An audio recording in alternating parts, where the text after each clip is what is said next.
Okay, this is my video presentation on my final paper. I will say up front, as flawed as it was, the sentiment will be brought across fully in my video presentation.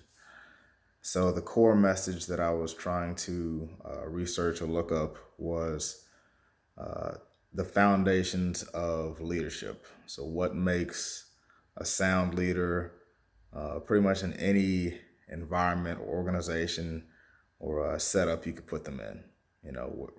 Didn't matter if they had been, brand new to leadership, like say a second lieutenant out of college, or someone who's been, say like a CEO or a commander for 30 years. So that's what I was trying to convey in my paper here. One of my sources, or the main source that I use to back up the two interviews that I used, was a review of Napoleon Hill, his 11 traits of leadership that he has pretty much compiled in decades of his own research and interviews with influencers, bosses, just leaders in general, people who demonstrate these traits. And these are the 11 that he kind of came up with. And from that, I use those to support the traits that I found through the interviews that I performed with Dr. Williams as well as Captain Gray, both of which are guys that I know, I respect a lot. I've become friends with both of them over the years, but they both definitely started off as simply just mentors to me. One mainly through work in a military capacity, and the other also through work in a more technical job skills capacity, but through life as well. So just to begin with how I wanted to draw in my research, was that I asked them each pretty much the same questions. What are the 5 traits that you see are essential or critical to a leader? And from that also brings in the second point of my paper, as how mentorship is important. And I kind of convey that because these are 2 mentors of mine, as life, academically, job skills wise, and they're imparting this knowledge into me, so I can go on and show what I know to the world, and in this case, my paper. So the first trait that, and I'll just go ahead and say, out of the 5 that each of them listed, 4 of them basically had a lot of overlap, and that's why I had 4 whole sections dedicated just to those. Because if you've got 2 leaders from 2 different spectrums, one government, science, and one militarily wise, and they both are saying the same commonalities in a leader, then that's definitely something to take note of. So the first one that I noted was that you need integrity. So with integrity, it's part of in the Air Force, we have our core values. Integrity first one off the back. You have to know, it's part of being transparent. It's part of being sincere in what you're doing, and you got to be honest with your people. When you mess up, you gotta face, bite the bullet. You messed up,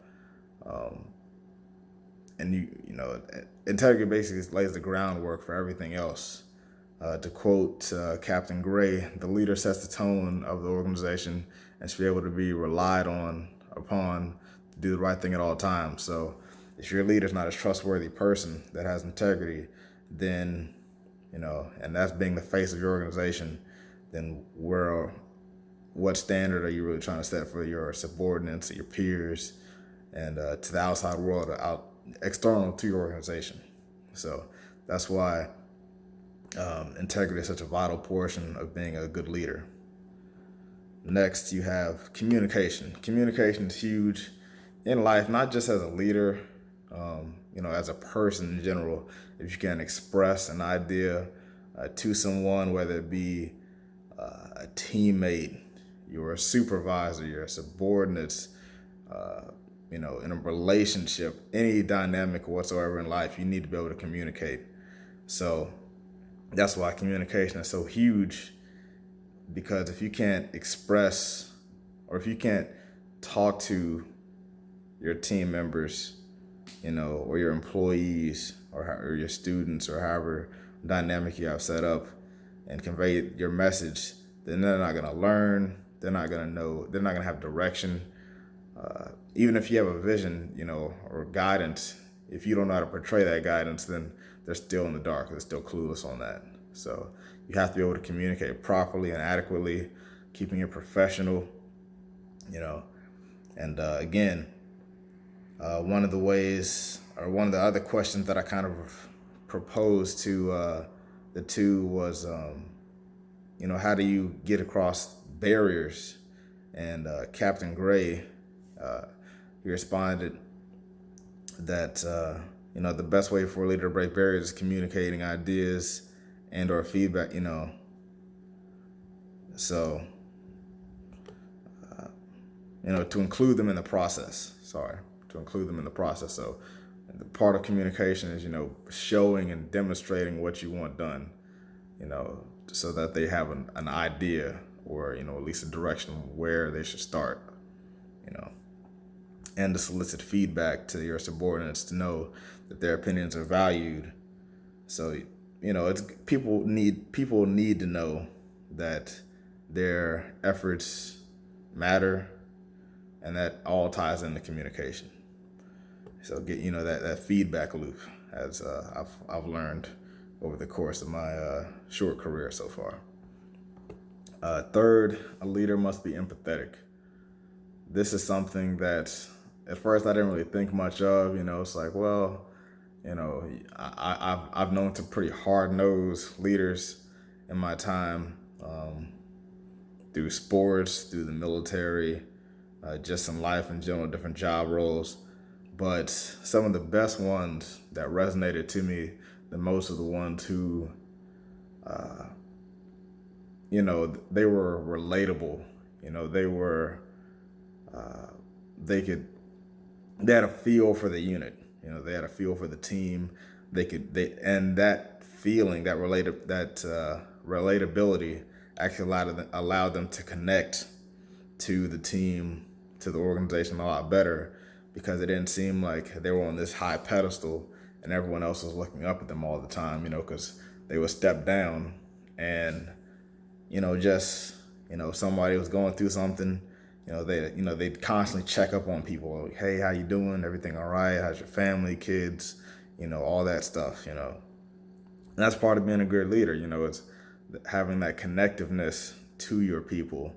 So you have, you can better be aware of and track morale, the mood and the tone of your unit. Because if you think everything's good and people are depressed, people are going through things, people are anxious, stressed out, it's not going to be a very positive tone or a very positive track for your team for long. So you have to have that connectiveness, that relatability.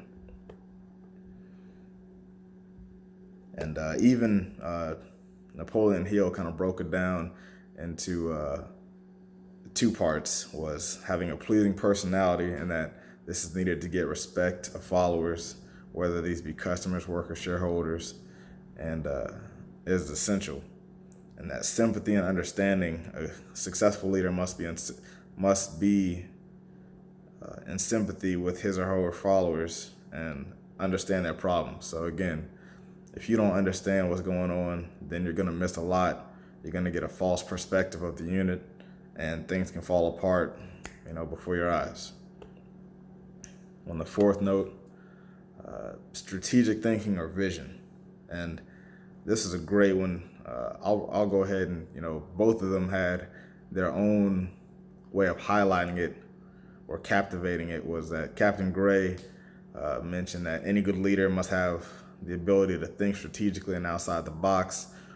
Strategic thinking allows the leader to break down and analyze each given task and delegate work and duties to the appropriate personnel in order to complete said task on time and within budget. And Dr. Williams added that as a leader, they should be able to envision where they're going to articulate that vision to their subordinates with clarity. So what they're both saying is you need to have an end goal already set in place before you start building anything else around, because the end goal is what everything else is modeled after. Your tactics, training, procedure, your standards of operation, your SOPs, your whole game plan is built around, what you want to happen.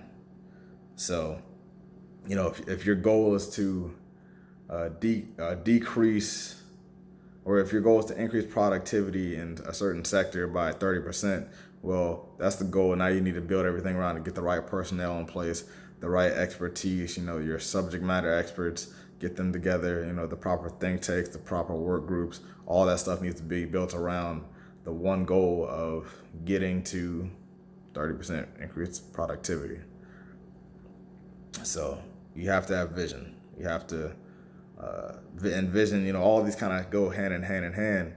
Vision is what sets the tone, and you communicate that vision to your people.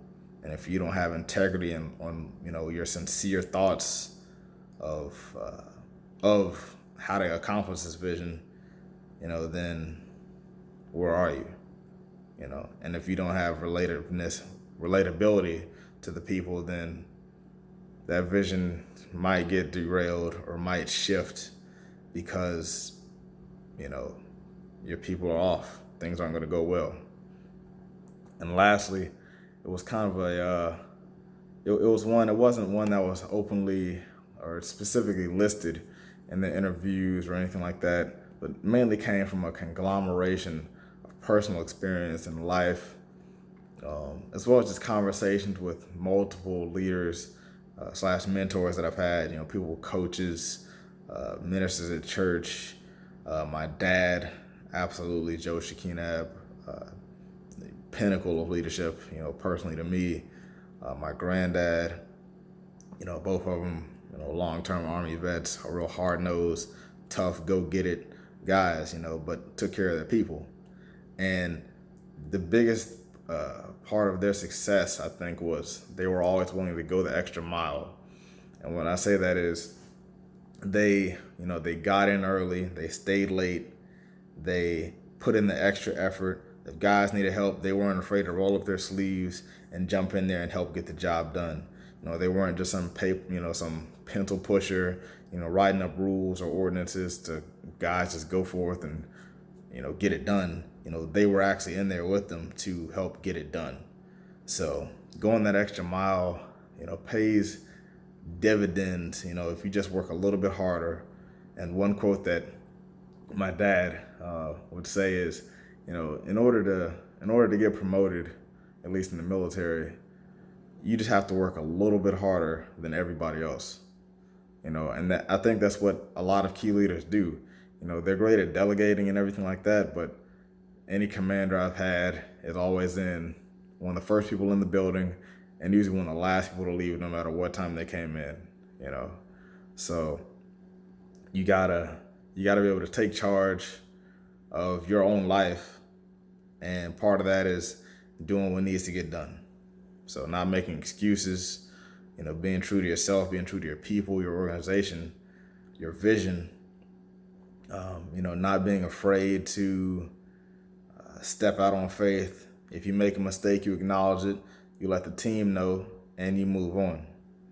So, these were the core foundational layers that I found for being a good leader.